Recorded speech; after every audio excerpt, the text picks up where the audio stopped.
वो को लाखपति करोड़पति बनाएंगे, करोड़पति पूंजीपतियों को करोड़पति अब नहीं बनाया जाएगा अगर कांग्रेस की सरकार आती है। देखिए, सबसे बड़ी बात है मोदी जी की सरकार ने 16 लाख करोड़ रुपया कारपोरेट घरानों का राइट ऑफ कर दिया। सुखदेव जी, क्यों परिवर्तन जरूरी है? हाथों में संविधान लेकर राहुल गांधी यहाँ पर सभा को संबोधित कर रहे थे। देखिए, संविधान क्या है? बाबा साहब अम्बेडकर द्वारा रचित संविधान क्या है? उपदेश का एक ऐसा डॉक्यूमेंट है जिसके माध्यम से देश को चलना है, देश का प्रशासन चलना है। इसमें वो सारी खूबसूरती है देश में, पूरे भारत में, कश्मीर से लेकर कन्याकुमारी तक हमारा।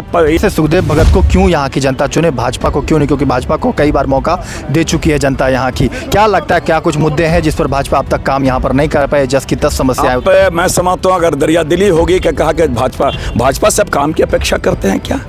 भगत इस वक्त हमारे साथ हैं। बसिया में राहुल गांधी ने सभा को संबोधित किया है। अब कहा उन्होंने कि गरीबों को लाखपति करोड़पति बनाएंगे, करोड़पति पूंजीपतियों को करोड़पति अब नहीं बनाया जाएगा अगर कांग्रेस की सरकार आती है। देखिए, सबसे बड़ी बात है उन्होंने मोदी जी की सरकार ने 16 लाख करोड़ रुपया कारपोरेट घरानों का राइट ऑफ कर दिया। आप सोचिए, 16 लाख करोड़ रुपया कितने लोगों को मनरेगा के कितने लोगों को मिलता, कितने लोगों को नौकरियां, उसकी सैलरी हो सकती थी।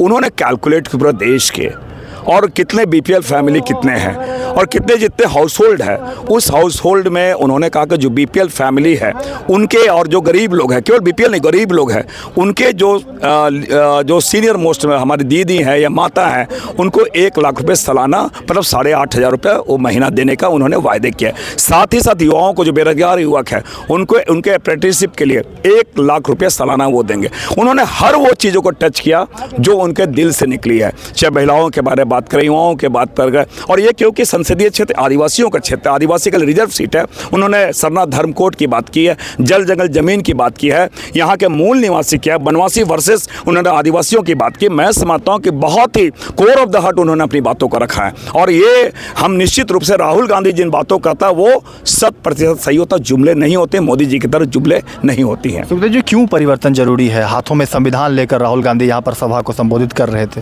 देखिए, संविधान क्या है? बाबा साहब अम्बेडकर द्वारा रचित संविधान क्या है? उपदेश का एक ऐसा डॉक्यूमेंट है जिसके माध्यम से देश को चलना है, देश का प्रशासन चलना है। इसमें वो सारी खूबसूरती है देश में, पूरे भारत में, कश्मीर से लेकर कन्याकुमारी तक हमारा, ये बंगाल से लेकर आपका बॉम्बे तक, पूरब से लेकर पश्चिम तक, ये सारी की सारी सारे लोगों की उसमें चीज़ें समाहित है। हम कैसे जिएं, कैसे रहें, कैसे देश का प्रशासन चले। लेकिन मोदी की सरकार जब से आई है, संवैधानिक प्रावधानों का अपहरण कर रही है, संवैधानिक संस्थानों का दुरुपयोग कर रही है, और संविधान को धज्जियां उड़ा रही है।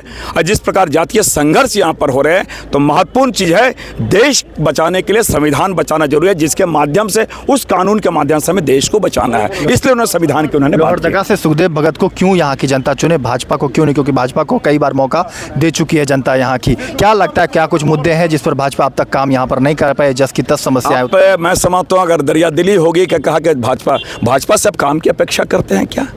भाजपा के जब उनके नेता का जो मोदी जी का जो शब्द होता है, शमशान, पाकिस्तान, कब्रिस्तान, मुसलमान, हिंदुस्तान, हिंदू, मुस्लिम, उनके शब्द हैं। उनके शब्द काम के नहीं होते। उनके शब्द कोई रोजगार हुआ, कृषि हुआ, ये सब उनके शब्द नहीं होते हैं। तो जब उनके नेता इस प्रकार है तो उनके सांसद क्या करेंगे? ये तो मौनी बाबा रहे हैं ना, लगातार 15 साल तक मौनी बाबा रहे, ये भी मौनी बाबा रहे हैं। यहाँ की जनता चाहती है, और बहुत ये चाहते हैं कि हमारे जो प्रतिनिधि हो वो यहाँ की आवाज़ विधानसभा में उठाए, संसद में भी बात उठाए। वो चाहते हैं इन मुद्दों को लेकर जाए, और निश्चित रूप से जिस प्रकार मुखरता से मैंने अपनी बातों को विधानसभा के पटल पर रखा है, विदेश में भी मैंने अपनी बातें रखा है, क्योंकि मैंने कॉमनवेल्थ ऑफ इंडिया को मैंने रिप्रेजेंट किया है, तो निश्चित रूप से वो चाहते हैं कि सुखदेव भगत संसद में भी हमारा प्रतिनिधि बने। चलिए, तो ये थे हमारे साथ लोहरदगा से सुखदेव भगत, जिन्होंने कहा है कि जिस तरीके से यहाँ की जनता ने भाजपा को मौका दिया है, अब कहीं ना कहीं कांग्रेस को मौका दे, और विकास की जो बात कही जाती है वह कितनी धरातल पर पहुंची है।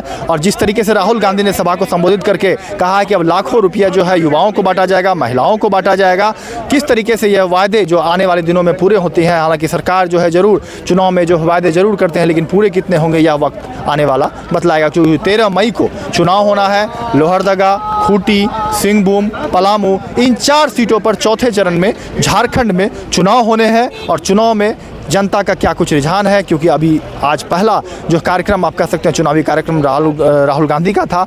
अब आने वाले दिनों में कल तेजस्वी यादव जो बिहार के उप मुख्यमंत्री हैं उनका कार्यक्रम है पलामू में। तो क्या कुछ परिवर्तन होंगे, यह आने वाला वक्त बताएगा। अपने सहयोगी अमन के साथ मैं जेके न्यूज के लिए कौशल कुमार। और ऐसी ही तमाम खबरों के लिए सब्सक्राइब करें हमारे चैनल जेके न्यूज नेटवर्क को और हाँ, बेल आइकन दबाना ना भूलें।